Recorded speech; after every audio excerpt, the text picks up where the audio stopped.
바둑 용어 중에 그 복기라는 말이 있어요. 복기. 바둑을 다 둔 후에 다시 한번 두어보는 거죠.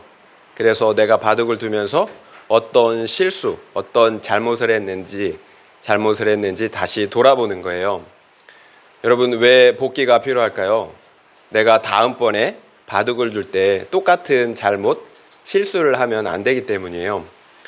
여러분, 내 잘못을 보고 그리고 내 실수를 살펴볼 때 내 마음에 새겨져요. 그래서 다음에 동일한 실수 그리고 그 잘못을 반복하지 않는 것입니다. 여러분, 우리 인생에도 이런 복기가 필요한 것 같아요. 여러분, 우리가 왜 동일한 잘못, 실수를 반복할까요? 여러분, 동일한 실수와 잘못을 반복하는 것은 어리석은 거예요. 여러분, 개가 토해놓은 것에 다시 돌아간다라고 얘기하잖아요. 여러분, 사람이 짐승과 다른 부분이 무엇이 있겠어요? 여러분, 생각할 수 있다라는 거예요. 돌아볼 수 있다라는 거예요. 여러분, 우리의 실수와 잘못을 여러분 마음에 새겨야 합니다. 이게 복기예요. 그러면 동일한 실수, 잘못을 하지 않겠죠.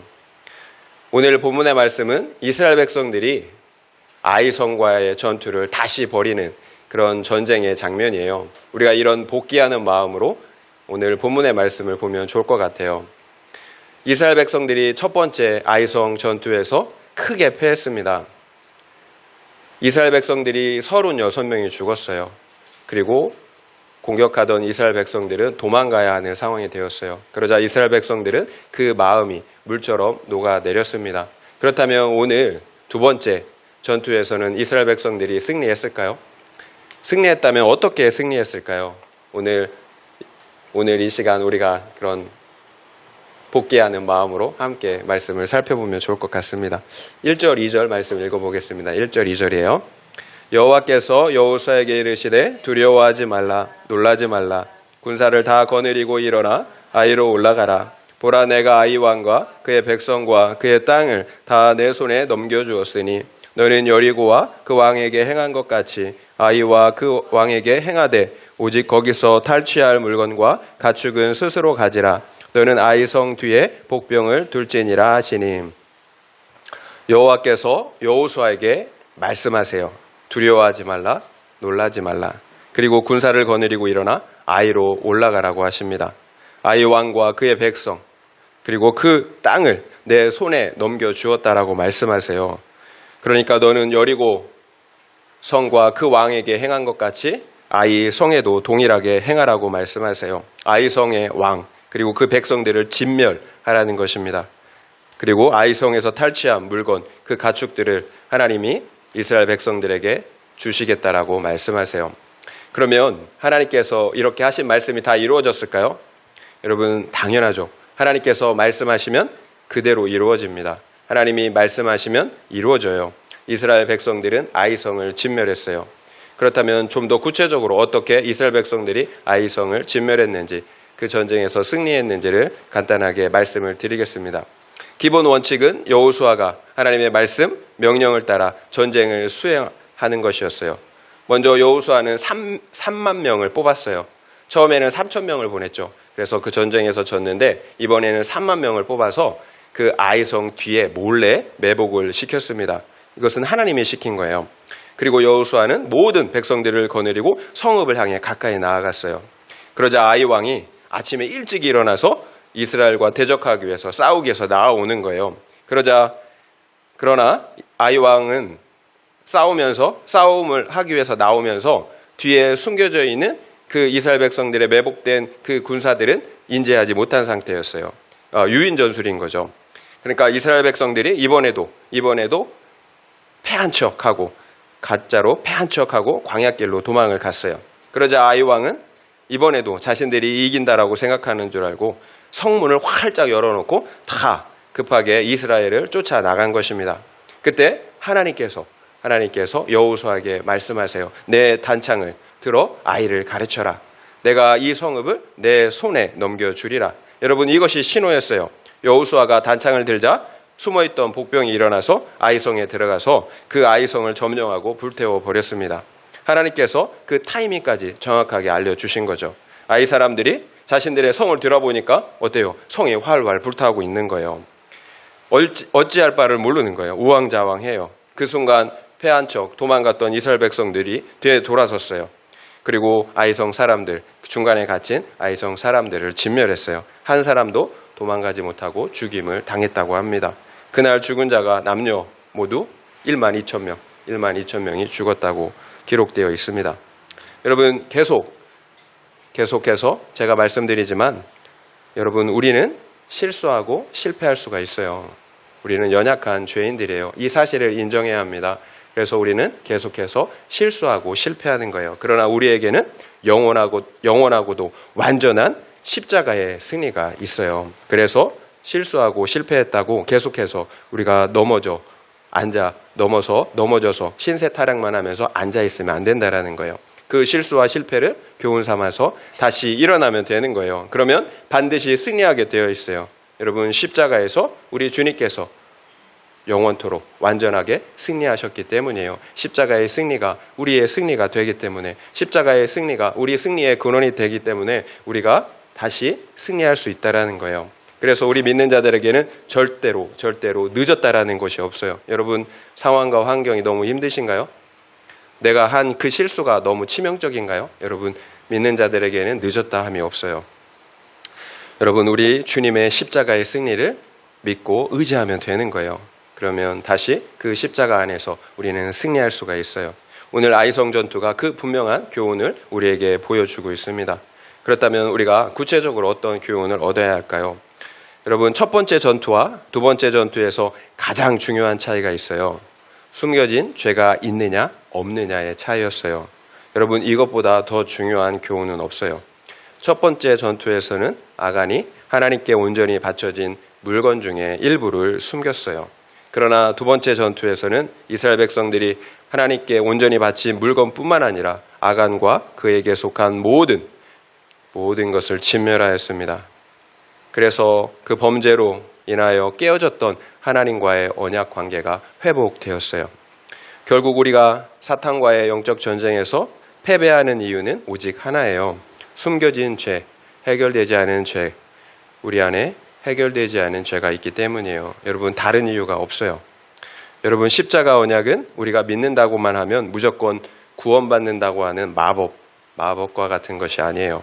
구체적으로 나의 죄를 인정함으로 그 죄를 진멸하는 거예요. 나의 죄를 진멸하는 것입니다. 그래서 과거의 그 죄악된 삶에서 돌이키는 거예요. 그래서 십자가 언약 안에 거하는 것입니다. 과거에는 내가 내 삶의 주인이었다면 이제 하나님이 내 삶의 주인, 왕이 되게 하시는 것입니다. 여러분 그렇다면 이것이 회개라면 여러분 회개하셨습니까? 십자가 언약 안에 계신가요?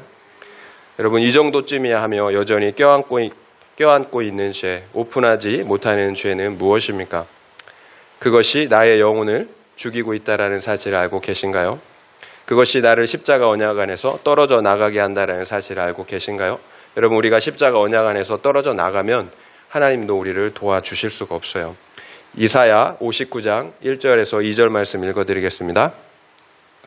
여호와의 손이 짧아 구원하지 못하심도 아니요 귀가 둔하여 듣지 못하심도 아니라 오직 너희 죄악이 너희와 너희 하나님 사이를 갈라놓았고 너희 죄가 그의 얼굴을 가리어서 너희에게서 듣지 않으시게 함이니라. 여러분 왜 하나님께서 나를 도와주시지 않겠어요? 손이 짧아서 힘이 없어서 우리를 도와주시지 못하는 게 아니에요. 귀가 둔해서 나이를 먹어서 우리의 기도를 우리의 외침을 듣지 못하는 것이 아니라는 거예요. 하나님께서 우리를 도와주시지 못하는 이유 오직 하나예요. 너희 죄악이 하나님과 너희 사이를 갈라 놓았느니라. 여러분 하나님께서 우리를 도와주시지 못하는 이유는 하나님과 우리 사이를 아간과 같은 죄로 갈라 놓았기 때문이에요. 하나님이 능력이 없으셔서 우리를 사랑하지 않으셔서 우리를 도와주시고 구원하지 못하시는 것이 아니에요. 오직 하나님과 우리 사이를 우리의 죄가 갈라 놓았기 때문이에요. 그래서 정작 우리의 원수는 내 안에 있는 죄예요. 전쟁한다고 외부를 바라보면 안 돼요. 전쟁은 완악한 사람들과 싸워 승리하는 것이 아니에요. 영적 전쟁은 열악한 환경을 극복하는 것도 아니에요.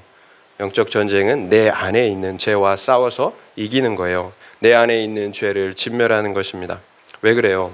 우리가 우리 안에 있는 죄를 진멸하지 않으면 하나님과 가장 중요한 그 하나님과 원수가 되기 때문이에요. 내 죄를 사랑하면 하나님과 원수가 된다라는 거예요. 그래서 영적 전쟁은 내 죄를 죽이는 전쟁이에요. 여러분, 제가 말씀을 준비하면서 기도했어요. 하나님, 이 본문의 말씀을 통해서 하나님이 정말로 말씀하고 싶은 게 무엇인가요? 이렇게 기도했어요. 그때 하나님이 들게 하신 생각이 하나님과 우리 사이에 죄에 대한 너무나 큰 인식차가 있다라는 것, 이것을 생각나게 하셨어요. 여러분, 하나님께서 보실 때 우리의 죄는 암이에요. 암. 그러나 우리는 우리의 죄를 감기 정도로 생각한다라는 거예요. 이제 예수를 믿으니까 나의 모든 죄는 해결되었다, 이렇게 생각한다라는 거예요. 그래서 이제 행복하게 살면 된다라고 한다라는 거죠. 여러분, 내 죄를 심각하게 생각하지 않는다라는 거예요. 여러분, 암이 어떤 병입니까? 여러분, 암은 정말 악질 중에 악질이에요. 정말 암 같은 존재라고 하잖아요. 여러분, 수술을 해서 잘라내고 항암하고 그 독한 방사선을 수없이 해도 여러분 안심할 수가 없어요. 이것이 암이에요. 언제 그 씨가 남아있다가 온몸을 돌아다니다가 그 암이 재발할지를 몰라요. 그런데 우리는 그 죄를 감기 정도로 생각한다라는 거예요. 여러분, 치독한 암으로 생각하고 그렇게 항암 치료를 해도 여러분 이것이 낫을까 마실까 하는데 우리는 감기 정도로 비타민 먹고 그냥 약 한 봉지 먹으면 낫는 그 감기 정도로 생각한다라는 거예요. 여러분, 내 안에 있는 죄는 나를 죽이는 암이에요. 여러분, 그런데 그 죄의 본질이 뭔지 아십니까? 타락한 내 자아예요. 자아. 여러분, 그래서 죄가 쉽게 죽지 않는 거예요. 내 자아이기 때문에. 여러분, 이스라엘이 두 번째 아이생 전투에서 승리할 수 있었던 이유가 무엇입니까? 그 죄를 아간의 죄를 진멸했기 때문이에요. 아간과 그 자녀들 그리고 그의 모든 소유를 여러분 다 진멸했어요. 가차 없이 조금의 양보도 없이 다 진멸했다라는 거예요. 여러분, 회개는 죄를 진멸하는 거예요. 여러분, 내 자아를 죽이는 거예요. 여러분, 십자가가 무엇인지 아시잖아요. 내 죄를 위해서 하나님이 십자가에 죽으셨어요. 내 죄를 진멸하기 위해서. 여러분, 회개는 이거예요. 내 자아가 십자가에서 주님과 함께 죽는 거예요. 죽지 않으면 다시 살 수가 없어요. 주님이 어떻게 부활하셨습니까? 죽었기 때문에 사신 거죠. 육체가 죽어야 거듭난 새 몸으로, 부활의 몸으로 사는 거예요. 여러분, 회개는 이거예요. 죄악된 타락한 내 자아가 예수님과 함께 죽는 거예요. 그리고 부활하신 새로운 몸, 거룩한 몸으로, 주님의 몸으로 다시 사는 것, 이것이 회개예요. 여러분, 이것이 구원이에요. 그런데 우리는 여러분 이런 회개를 생각하지 않아요. 여러분, 왜 회개에 있어서 내 죄를 고백하는 것이 중요할까요? 여러분, 그냥 혼자 회개하면 그것도 괜찮잖아요. 나 혼자 회개하면 되지. 왜 굳이 죄를 고백해야 한다고 할까요? 여러분, 혼자 하는 회개는 진정한 회개로 나아가기가 어려워요. 다들 경험해 보셨을 거예요. 혼자 회개하고 또 죄짓고, 회개하고 또 죄짓고. 그럴 수 있어요. 우리는 연약하니까. 그러나 왜 계속 반복해서 죄를 짓겠습니까? 여러분, 죽지 않았기 때문이에요. 내 자아가. 그러니까 온전한 회개가 되지 않았다라는 거예요. 내 자아가 죽지 않았어요. 그래서 반복해서 죄를 짓는 것입니다. 결국 죄를 반복한다면 그것은 회개가 아니라 후회예요. 후회. 회개는 내 자아가 죽는 거예요. 결국 내 죄를 오픈하지 못하는 이유는 내 자아가 죽길 거부하기 때문이에요. 그래서 그 죄를 고백하지 못하는 것입니다. 내 자아가 살아있기 때문이에요. 그러나 내 죄를 오픈하면 그 순간 죄가 힘을 잃기 시작해요. 빛이 비추일 때 어둠이 드러나듯이 그 죄가 교회 공동체 안에서 드러났기 때문이에요. 빛 위에 드러났기 때문에 그 죄가 힘을 잃어버리는 거예요. 이제는 내 죄된 자아가 숨을 데가 없어요. 빛 가운데 드러났기 때문에. 그전에는 숨어 있었기 때문에 내 죄된 자아가 나를 속이는 거죠. 여러분, 내 자아가 드러날 때 숨을 수가 없어요. 그래서 죄가 끊어지는 거예요. 내 죄된 자아가 십자가에 못 박혔기 때문이에요. 여러분, 교회 공동체는 죄인들의 모임이에요. 의인들이 아니에요. 다 죄인들이에요. 다만 그 모든 죄가 십자가의 속죄로 말미암아 용서받은 사람들이에요. 용서받은 것인지 실제로 의인이 아니라는 거예요. 예수님의 공로가 나의 것 되었기 때문에 의인이라고 여겨주시는 것이지 우리가 의인이 아니라는 거예요. 그래서 우리는 어떤 누구도 정죄할 수가 없어요. 우리가 만약 누군가 정죄하고 있다면 여러분, 내가 하나님의 자리에 앉은 거예요. 형벌받아야 할 죄수가 하나님의 자리에 앉아서 내 죄는 보지 못하고 다른 사람의 죄를 정죄하는 것입니다. 만약 누군가가 죄를 고백할 때 정죄하며 비난하는 사람, 그 사람이 있다면 정작 그 사람이 죄사함을 받지 못한 거예요. 우리 교회 공동체는 우리 주님께서, 하나님께서 핏값으로 사신 공동체예요. 주님의 몸이에요. 교회는 주님의 몸, 핏값으로 사신 주님의 몸이에요. 만약 우리 공동체 안에서 우리의 허물과 죄를 고백하지 못한다면, 나누지 못한다면 우리가 어디에서 우리의 죄와 허물을 나눌 수 있겠어요? 결국 우리가 우리의 죄를 오픈하지 못하는 이유는 무엇이겠어요? 십자가를 온전히 믿지 못하기 때문이겠죠. 그래서 수치스러운 거예요. 실제 나보다 더 좋은 사람으로 보여야 하는데 내 죄를 고백하면 사람들이 나를 어떻게 볼까? 수치스러운 거예요. 여전히 십자가의 공로를 믿고 의지하기보다 나의 의, 나의 체면이 더 중요하기 때문이에요. 결국 내 자아가 죽지 않았다라는 거죠. 십자가에서 죽지 않았어요. 저도 마찬가지예요. 내 자아가 죽으면 죄에 대해서 애통하더라고요. 그리고 죄를 고백하는데 내 자아가 죽지 않으면 너무 창피해요. 죽을 것 같아요. 차라리 죽는 게 낫겠어요. 내 죄를 고백하느니. 내 자아가 살아나면 그래요. 여러분, 그러나 내 죄가 오픈되고 처리될 때 우리가 진정으로 자유할 수가 있어요. 죄에서 누일 수가 있다라는 거예요. 또 그래야 십자가의 용서와 사랑을 경험할 수가 있습니다. 이사야 57장 15절 말씀을 읽어드릴게요. 지극히 존귀하며 영원히 거하시며 거룩하다 이름하는 이가 이와 같이 말씀하시되 내가 높고 거룩한 곳에 있으며 또한 통회하고 마음이 겸손한 자와 함께 있나니 이는 겸손한 자의 영을 소생시키며 통회하는 자의 마음을 소생시키려 함이라. 이 말씀은 제가 좋아하는 말씀인데요. 지극히 존귀하신 하나님, 영원히 거하시는 하나님, 거룩하신 하나님께서 지금 말씀하시는데요. 그 하나님이 내가 높고 거룩한 곳에 거한대요. 그런데 내가 또한 어느 곳에 거한다라고 말씀하냐면 통회한 마음, 겸손한 마음 가운데 거한다라고 말씀하세요. 그 이유가 내가 그 통회하는 영, 그 겸손한 마음을 소생시키고 그리고 살리기 위해서 그 겸손한 영혼, 통회하는 영혼 가운데 거하신다라는 거예요. 하나님은 높고 존귀해요.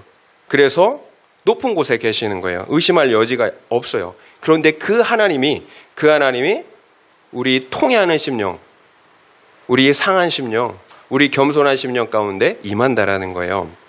그러니까 하나님이 계신 곳이 딱 두 군데예요. 높고 거룩한 곳, 그리고 통회하는 겸손한 심령에 거하신다라는 거예요. 여러분, 이 말씀이 은혜가 되지 않나요? 하나님이 지극히 거룩하고 존귀한 그 하나님이 당연히 거룩한 하늘에 계시죠. 그런데 또 하나님이 거하기를 원하시는 곳이 통회하는 우리 마음이라는 거예요. 겸손한 우리 마음이라는 거예요. 그 이유가 무엇입니까?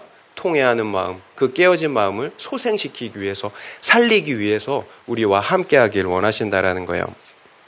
여러분의 마음이 하나님이 함께하시는 성전이 되시길 바라요. 여러분, 그러면 된 거잖아요. 하나님이 우리와 함께하시면 그것이 우리의 구원이고 우리의 기쁨이고 우리의 생명이잖아요.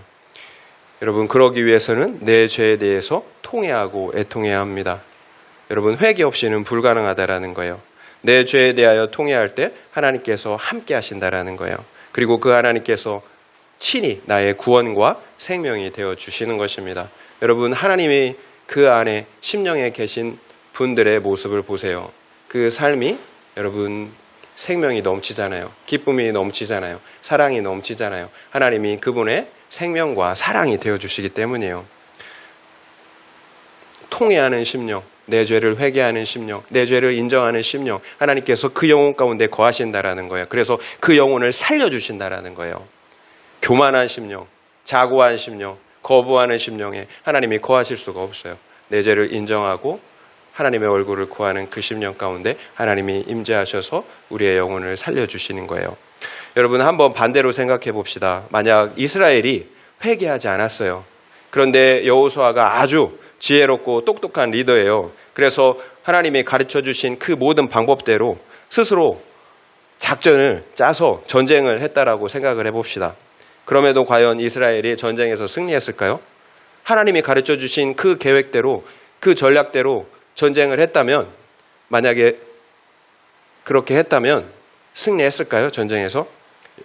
여러분 그렇지 않아요. 이번에도 반드시 패하고 말았을 거예요. 아마도 이스라엘이 매복을 하다가 실수를 해서 아이 사람들에게 들킬 수도 있었을 거예요.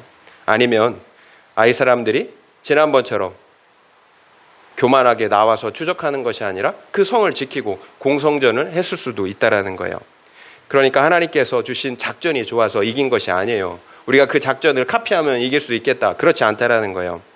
하나님께서 승리할 수 있도록, 그처럼 승리할 수 있도록 하나님께서 일하셨기 때문이에요. 때로는 상대방의 눈을 가려요. 귀를 가려요. 어리석게 하시는 거예요. 그래서 승리하게 하세요. 때로는 우리에게 능력을 주십니다. 말도 안 되는 능력을 주셔서 감당하게 하신다라는 거예요.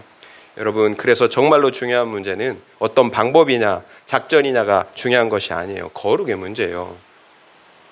우리 안에 죄가 제거될 때 하나님께서 우리를 위해서 싸우신다라는 거예요. 여러분, 회개하고 돌이키지 않으면 우리는 또다시 어떤 좋은 방법, 전략을 구사하더라도, 어떤 좋은 환경이 있더라도 실패할 수밖에 없다라는 거예요. 적용 질문 드립니다. 내가 오픈하지 못하는 죄는 무엇입니까? 그 죄로 인하여 하나님과의 관계가 단절되었다는 사실이 인정이 되십니까? 내가 영적 전쟁에서 계속 실패하는 이유인 것이 인정이 되십니까? 한번 생각해 보시기 바랍니다. 내가 오픈하지 못하는 죄는 무엇입니까? 그 죄로 인하여 하나님과의 관계가 단절되었다는 사실이 인정이 되십니까? 내가 영적 전쟁에서 계속 실패하는 이유인 것이 인정이 되십니까? 한번 생각해 보시기 바랍니다. 그렇다면 우리가 회개할 때 구체적으로 하나님께서 어떤 은혜를 주실까요? 하나님께서 말씀하세요. 이것이 은혜예요. 우리가 회개할 때 하나님이 주시는 은혜, 하나님이 말씀하세요. 그것도 우리가 어떻게 싸워야 하는지 구체적인 전술까지도 세세하게 말씀해 주신다는 거예요. 그러자 여호수아는 그 모든 말씀을 따라 순종했어요. 그리고 엄청난 승리를 거두었습니다. 여러분, 이것이 형통이에요. 형통은 하나님의 말씀이 들리는 거예요. 그래서 그 말씀대로 믿고 누리고 사는 거예요. 그러면 모든 영적 전쟁에서 승리하는 삶을 살게 된다는 거예요. 결국 왜 첫 번째 아이성 전투에서 이스라엘이 패했습니까? 물론 해결되지 않은 죄 때문이지만 또 다른 이유는 여호수아가 여호와 하나님의 말씀을 기다리지 않고 자기의 생각대로 전쟁했기 때문이에요. 내 하나님의 말씀을 듣지 않고 내 생각을 따라 싸운 것입니다. 여러분, 많은 사람들이 성경은 분명하게 불신 결혼을 금지하고 있죠. 물론 우리의 생각에 따라 다를 수도 있어요. 그러나 중요한 것은 성경은 우리의 불신 결혼을 금지해요. 그런데 많은 사람들이 불신 결혼을 하죠. 말씀을 듣지 않고 내 생각대로 한다라는 거예요. 그러면 어떨까요? 만약 행복할까요? 내 뜻대로 된 건가요? 여러분, 택자라면 힘이 들 거예요. 많은 고난이 있을 것입니다. 그 이유가 뭡니까? 하나님의 말씀을 듣지 않고 내 생각대로 했기 때문이에요. 범사에 하나님을 인정해야 합니다. 크고 작든 모든 일에 하나님을 인정해야 하는 거예요. 그러면 하나님께서 반드시 책임져 주세요. 그러나 내가 내 뜻대로 했다면 내가 책임져야 하는 거예요. 여러분, 아무리 급해도 내 열심대로, 내 방법대로 하면 안 돼요. 반드시 하나님의 말씀이 들리기까지 기다려야 합니다. 여러분, 기다리는 게 제일 힘들어요. 기다리는 게. 사람은 아무것도 안 하고 가만히 있는 게 제일 힘들어요. 여러분, 그런데 그것이 믿음이에요. 말씀이 들리기까지 기다려야 합니다. 우리가 기다렸다면, 만약에 여호수아가 기다렸다면 하나님께서 그 죄를 지적해 주셨을 거예요. 그래서 회개하게 하셨을 거예요. 아니면 바른 길로 인도해 주셨을 거예요. 죄를 짓지 않았다면. 여러분, 기다리면 하나님이 길을 보여주세요. 우리의 죄를 드러나게 하시든지 바른 길로 갈 수 있도록 여러분 인도해 주십니다. 하나님이 말씀하셨다면 반드시 책임져 주세요. 그러나 우리가 말씀을 듣지 않고 행했다면 우리가 책임져야 하는 거예요. 여러분, 이 사실을 잊지 마세요. 여러분, 말씀대로 행하면 하나님이 책임져 주세요. 그러나 내 뜻대로 행하면 내가 책임을 져야 합니다. 여러분, 기생 라합과 아간의 차이가 무엇인가요? 지난주에도 말씀드렸지만 기생 라합은 구원받을 수 없는 죄인인 이방인, 게다가 창녀였어요.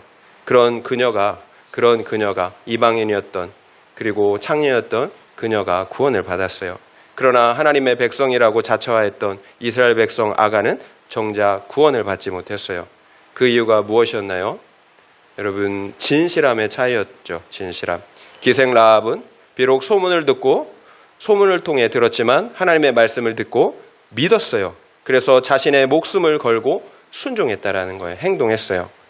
여러분, 이것이 믿음이에요. 여러분, 말씀을 들으면 그 말씀대로 여러분 선택하고 순종하는 것, 이것이 믿음이에요. 그러나 아간은 하나님의 말씀을 듣고도 순종하지 않았어요. 아간의 죄가 더 심각한 이유는 이스라엘 백성이라는 거예요. 광야에서, 요단강에서, 그리고 여리고성 전투에서 하나님의 수많은 이적과 기적을 보고 체험하였다라는 거예요. 그럼에도 아간은 하나님의 말씀을 믿지 않았어요. 그래서 순종하지 않은 거예요. 정말 아이러니 아닙니까? 이방인 죄인은 소문만 듣고도 여러분 믿고 순종했어요. 그러나 이스라엘 백성 아간은 수많은 하나님의 살아계심을 보고 체험하였지만 하나님의 말씀에 순종하지 않았다라는 거, 믿지 않았다라는 거예요. 결국 우리의 믿음의 진실성은 하나님의 말씀에 대한 태도, 선택과 순종에 달려있는 거예요. 여러분, 간단해요. 말씀에 순종하면 믿는 거예요. 그러나 순종하지 않으면 믿지 않는 것입니다. 이것이 기생 라합과 거룩하다고 이름하였던 아간의 결정적인 차이였어요. 여러분, 우리가 교회를 아무리 많이 다니고 오랫동안 신앙생활을 하고 직분이 있어도 중요한 것이 아니에요. 여러분, 아무 직분이 없어도, 지금 예수를 믿었어도 여러분 라합처럼 여러분 진실하게 믿고 순종하면 그 믿음으로 구원받는 거예요. 그러나 아무리 수십 년 신앙생활을 했어도 여러분 말씀을 순종하지 않는다면 여러분 그 믿음으로는 구원받을 수가 없어요. 이것이 기생 라합과 아간이 우리에게 보여주는 여러분 교훈이에요. 그렇다면 오늘날 하나님께서 말씀하신다라는 의미가 무엇일까요? 오늘날 하나님이 우리 귀에다 대고 말씀하시나요? 그렇지는 않잖아요. 과거에는 성경 말씀이 기록되어 있지 않은 상태였어요. 그래서 하나님께서 각 사람들에게 찾아가서 직접 말씀하셨어요. 그러나 오늘날에는 하나님의 모든 말씀이 신구약 성경을 통해서 기록이 되었잖아요. 그리고 완성이 되었어요. 그래서 하나님께서 각 사람들에게 말씀하실 필요가 없게 되었다라는 거예요. 이미 성경으로 다 기록해 놓으셨기 때문이에요. 따라서 하나님께서 말씀하신다라는 것은 그 말씀이 믿어진다라는 거예요. 하나님이 말씀하셨다, 믿어진다라는 거예요. 말씀이 믿어지는 것은 성령의 역사이기 때문이에요. 여러분, 말씀을 볼 때 여러분 믿어지는 분들은 아마 이해하실 거예요. 어떤 날은 그 말씀이 확 하고 믿어지고 다가와요. 그런데 아무리 말씀을 읽어도 다가오지 않을 때가 있다란 말이에요. 성령의 역사예요. 여러분, 똑같은 말씀을 보고 듣는데도 어떤 분에게는 그 말씀이 확 믿어져요. 그래서 들려지는 거예요. 그러나 어떤 분들에게는 그 말씀이 도통 믿어지지가 않습니다. 여러분, 정말로 천지 차이예요. 말씀이 믿어지면 하나님께서 나에게 하시는 말씀인 거예요. 그러나 말씀이 믿어지지 않는다면 나와는 상관없는 말씀이에요. 남에게 하는 소리라는 거죠. 결국 하나님의 말씀이 믿어지지 않는다면, 그래서 말씀이 들려지지 않는다면 여러분 심각한 문제가 있는 거예요. 여호수아에게 첫 번째 전투에서는 말씀하지 않으셨죠. 관계에 문제가 있었기 때문이에요. 해결되지 않은 죄의 문제가 있었기 때문이에요. 여러분, 하나님이 말씀하지 않는다면, 말씀이 믿어지지 않는다면 나와 하나님과의 사이에 여러분 지금 심각한 문제가 있는 거예요. 여러분, 말씀의 기준이 있어야 여러분 구별이 됩니다. 결국 말씀이 없는 형통과 구원은 있을 수가 없어요. 말씀이 없는데, 말씀의 기준이 없는데 어떻게 내 죄를 보고 회개할 수가 있어요? 또한 하나님의 말씀에 순종하는 그 믿음의 삶을 살 수가 있겠어요? 여러분, 그래서 매일 큐티를 강조하는 거예요. 매일 큐티하라고 제가 강조를 하는 것입니다. 그래야 하나님의 말씀의 기준을 가지잖아요. 그래야 나의 숨겨진 죄를 볼 수가 있잖아요. 하나님과 우리 사이를 가로막는 건 죄인데 어떻게 말씀의 기준 없이 내 죄를 보고 회개할 수가 있겠어요?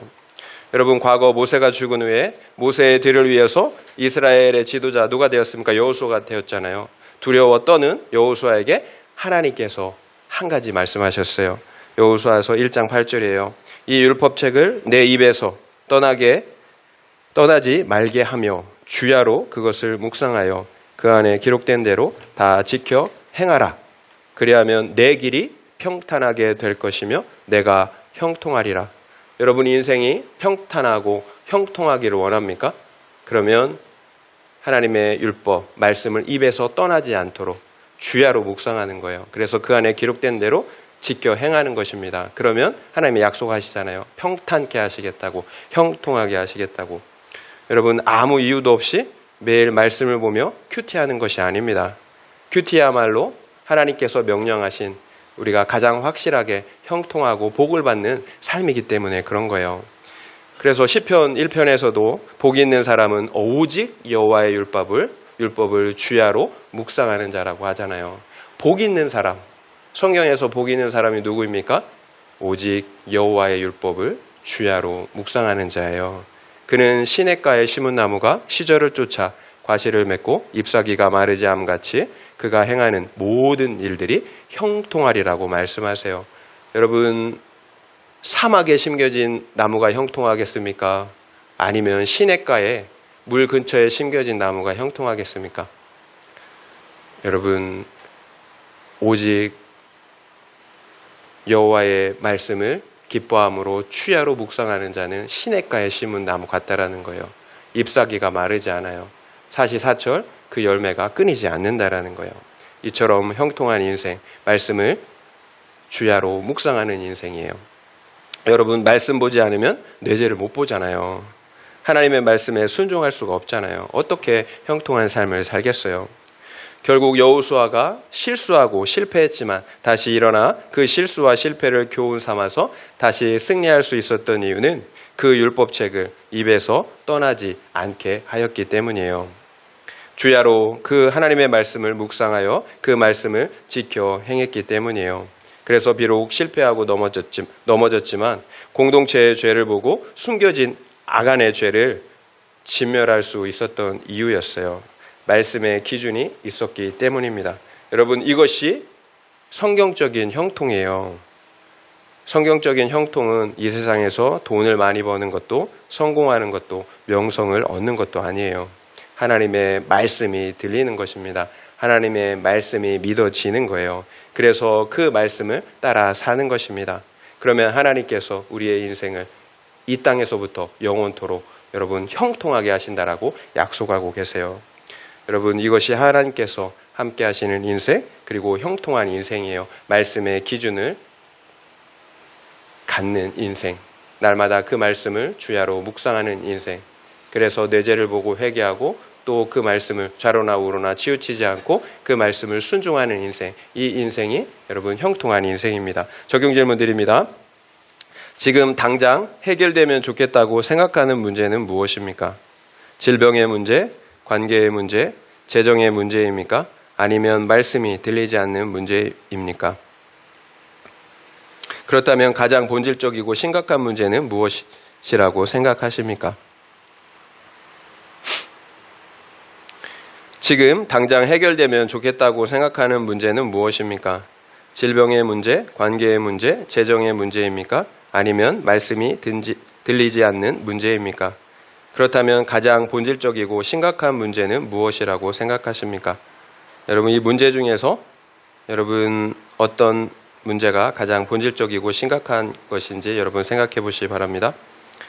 하나님은 아이성에서 탈취한 모든 물건과 가축을 너희가 다 가지라고 말씀하고 계세요. 분명히 앞선 여리고성 전투에서는 모든 물건을 다 하나님께 바치라고, 진멸하여 바치라고 말씀했잖아요. 여러분, 무엇을 우리가 알 수가 있나요? 하나님은 알아서 우리에게 주세요. 그래서 우리가 욕심을 낼 필요가 없다라는 거예요. 여러분, 이 땅에서 얼마나 여러분 살 것 같습니까? 여러분, 영원히 살 것 같죠? 잠깐이에요. 그래서 성경은 이 땅의 인생을 잠깐 있다 사라지는 풀로 비유하고 있어요. 그리고 그 인생이 누리는 이 땅에서의 부귀 영화를 꽃의 그 풀의 꽃과 같다라고 말씀하세요. 그러니까 우리의 인생이 잠깐 있다 사라지는 풀, 그리고 그 영화는 그 풀의 꽃과 같다라는 거예요. 얼마나 가겠어요? 곧 사라지잖아요. 결국 우리는 이 땅을 사는 동안 필요한 만큼만 가지면 되는 거예요. 내가 필요한 그 이상을 가져봤자 소용이 없어요. 다 쓸 수가 없잖아요. 놓고 가야 한다라는 거예요. 그런데 왜 알면서도 욕심을 부릴까요? 우리 안에 있는 탐심의 죄가 해결되지 않았기 때문이에요. 그래서 하나님을 신뢰할 수가 없는 거예요. 여러분, 소유보다 중요한 것은 누리는 거예요. 여러분, 통장에 100억이 있어요. 그런데 아까워서 쓰질 못해요. 그럼 인생 끝날 때 그 돈이 무슨 의미가 있겠어요? 그런데 100만 원이 있어도 맛있게 고기를 사 먹는 사람이 있어요. 여러분, 누가 더 누리는 사람입니까? 여러분, 진수성찬을 차려놨는데 입이 써요. 입이 써. 그래서 하나도 먹지를 못해요. 그러나 어떤 사람은 김치와 밥만 먹어도 그렇게 맛있게 먹는 사람이 있다라는 거예요. 여러분, 누가 누리는 사람인가요? 여러분, 어떤 누가 행복한 사람인가요? 탐심의 죄가 해결이 돼야 합니다. 그래야 하나님을 신뢰할 수가 있어요. 그러면 소유하는 자가 아니라 누리는 자가 된다라는 거예요. 그래서 내 죄를 잘라내는 거룩이 중요한 거예요. 그제서야 하나님을 신뢰할 수가 있기 때문이에요. 그제서야 탐심을 내려놓고 누릴 수가 있기 때문이에요. 여러분, 하나님이 우리를 사랑하시지 않나요? 나와 우리 때문에 십자가를 지셨는데 우리를 사랑하지 않겠습니까? 사랑하시죠. 그런데 왜 하나님은 내가 원하는 것을 주시지 않을까요? 그래서 나를 사랑하시지 않는 것처럼 내가 느껴질까요? 여러분, 우리의 영적인 지식과 수준이 3살짜리 어린이라서 그런 거예요. 그래서 내가 원하는 사탕을 주지 않는 그 엄마가 원망스러운 거예요. 여러분, 하나님은 당신의 전능하신 지혜를 가지고 우리를 사랑하세요. 하나님의 관심사는 우리의 거룩과 구원이에요. 그래서 소유보다 중요한 것은 우리의 죄가 해결되는 것입니다. 우리의 죄가 해결될 때 하나님을 신뢰할 수가 있고요. 또 그래서 소유하는 자가 아니라 영원한 생명을 얻고 누릴 수 있는 자가 되기 때문이에요. 하나님은 이처럼 구속사의 지식으로, 지혜로 우리를 사랑하세요. 절대로 우리의 기준, 옳고 그름의 기준으로, 기복의 기준으로 우리를 사랑하시지 않아요. 그래서 우리의 영적인 나이가 자라야 하는 거예요. 이 땅의 기복이 아니라 영원한 거룩의 관점, 영혼 구원의 관점으로 생각해야 합니다.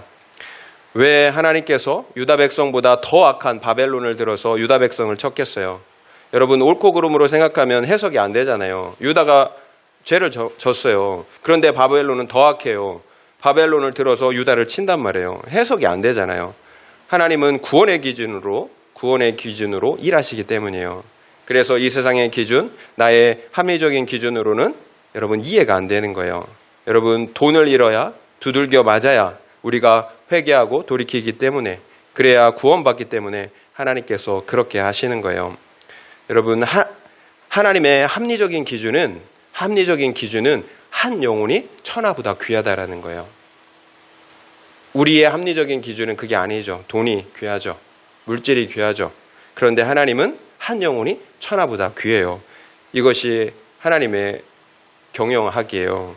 천하를 잃어도 한 영혼을 구원하셔야 하는 거예요.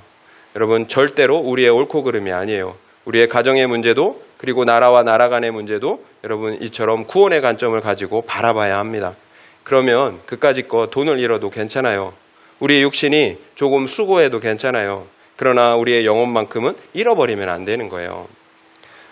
어떻게 유한한 것과 영원한 것을 여러분 비교할 수가 있겠어요? 여러분 믿음의 차이겠죠. 그래서 내가 옳다는 확신을 버려야 하는 거예요. 특별히 우리 가족들에게 가진 확신, 그리고 정치적인 문제에 있어서 내가 옳다라는 확신을 버려야 합니다. 중요하지 않다라는 거예요. 죄인인 내가 하나님을 반역한 이 세상의 기준으로 바라보는 내가 어떻게 옳다는 확신을 할 수가 있겠어요? 내 기준인데. 그래서 누군가를 비난하고 판단하는 것, 여러분 그건 내 기준이라는 거예요. 나 하나도 구원하지 못하는 죄인이잖아요, 우리가. 그런데 내가 누구를 판단하고 정죄하겠어요? 여러분, 소유보다 중요한 것, 경제성보다 더 중요한 것은 한 영혼의 구원이에요. 우리가 언제 행복하고 언제 자유할 수가 있나요? 여러분, 엄마 품에 안긴 3살짜리 아이, 여러분 어때요? 엄마 품에 갓 젖을 먹고 젖된 아이, 그 아이 안에 두려움이 있을까요? 세상에서 가장 행복한 때 엄마 젖을 먹고 엄마 품에 안긴 젖을 먹고 엄마 품에 안겨 잠든 그 아이 가장 행복하죠. 왜 그럴까요? 신뢰하기 때문에, 엄마를 신뢰하기 때문에 그래요.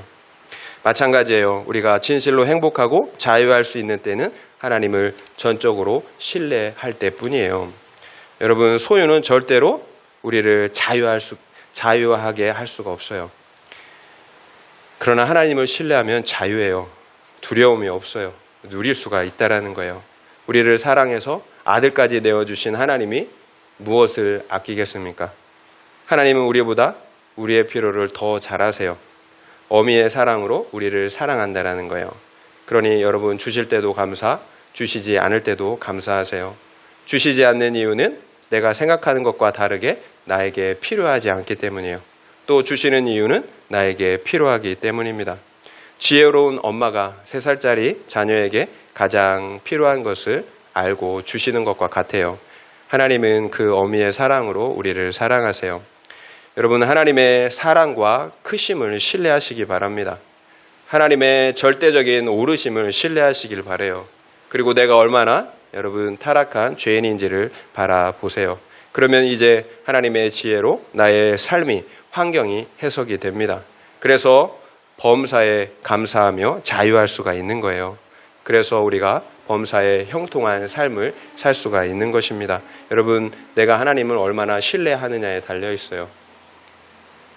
적용 질문 드립니다. 나는 현재의 환경, 상황에 자족하며 감사합니까? 아니면 불평하고 불만합니까? 그 이유가 무엇인 것 같습니까? 환경의 문제인 것 같습니까? 아니면 해결되지 않는 죄, 탐심의 문제인 것 같습니까? 한번 생각해 보시기 바랍니다. 나는 현재의 환경, 그 상황에 자족하며 감사합니까? 아니면 불평하고 불만합니까? 그 이유가 무엇인 것 같습니까? 환경의 문제인 것 같습니까? 아니면 해결되지 않은 죄, 탐심의 문제인 것 같습니까? 한번 생각해 보시기 바랍니다. 말씀을 마무리하겠습니다. 이스라엘 백성들이 첫 번째 아이성 전투에서는 패배하였어요. 그러나 두 번째 도전에서는 엄청난 승리를 거두었습니다. 그렇다면 첫 번째 전투와 두 번째 전투에 어떤 차이가 있었나요? 무슨 교훈을 얻을 수가 있나요? 첫 번째는 죄를 도말해야 한다는 거예요. 숨겨진 죄가 있다면 하나님께서 함께 하실 수가 없습니다. 우리가 영적 전쟁에서 계속 실패하고 수치를 당하는 이유입니다. 결국 우리는 언제고 회개할 때만 실패의 자리에서 일어나 승리할 수가 있어요. 감사하게도 우리가 십자가 언약 안에 있기 때문입니다. 두 번째는 하나님의 말씀이 들려야 합니다. 말씀이 들리면 그 말씀을 따라 순종하기만 하면 됩니다. 결국 말씀을 듣고 누리고 순종하는 삶을 사는 것이 영적 전쟁에서 승리하는 삶, 형통한 삶을 사는 비결입니다. 세 번째는 하나님은 아이성에 있는 모든 물건과 짐승들을 이스라엘 백성들에게 주셨다라는 거예요. 앞서 여리고성 전투에서는 모든 물건을 하나님께 바치라고 하신 것과 상반됩니다. 결국 하나님은 우리의 필요를 아신다라는 거예요. 그래서 우리에게 허락하시기도 하시고 또 허락하지 않으시기도 하십니다. 그때 우리에게 필요한 것은 하나님을 신뢰하는 믿음, 하나님을 기뻐하는 믿음입니다. 하나님은 언제나 오르시다라는, 그래서 우리에게 가장 좋은 것을 주시는 하나님이라는 사실을 믿는 것입니다. 여러분, 이렇게 믿으면 누립니다. 그러나 믿지 못하면 욕심을 부리게 됩니다. 아간처럼 죄를 짓게 된다라는 거예요. 여러분, 형통한 삶을 살기를 바라십니까? 이스라엘 백성들이 언제 승리했고 언제 형통한 삶을 살았습니까? 자신의 죄를 회개했을 때요. 자신들에게 숨겨진 그 죄를 회개했을 때, 진멸했을 때 여러분 승리했고 형통한 삶을 살았습니다. 여러분, 그래서 주야로 말씀을 묵상해야 하는 거예요. 말씀의 기준을 가질 때에만 내 죄를 보고 회개하는 거룩한 삶을 살 수가 있기 때문입니다. 그리고 그 말씀을 좌로나 우로나 치우치지 않고 순종하는 삶을 살 수가 있기 때문입니다. 여러분, 이것이 형통한 삶이에요. 말씀이 들리는 것입니다. 여러분, 형통하다, 형통하지 않다, 그 의미는 세상과 달라요. 유한과 영혼을 비교할 수가 없어요. 여러분, 말씀이 들린다라는 건 무슨 의미예요? 하나님이 나와 함께 하신다라는 거잖아요. 여러분, 이것이 형통한 것이잖아요. 영원하신 하나님, 전능하신 하나님, 그 거룩하신 하나님이 나와 함께 하세요. 나를 책임져 주신다라는 거예요. 말씀이 들리는 것. 그래서 이것이 형통입니다. 이처럼 형통한 인생, 하나님의 말씀이 들리는 인생 다 되시기를 예수님의 이름으로 축원드립니다.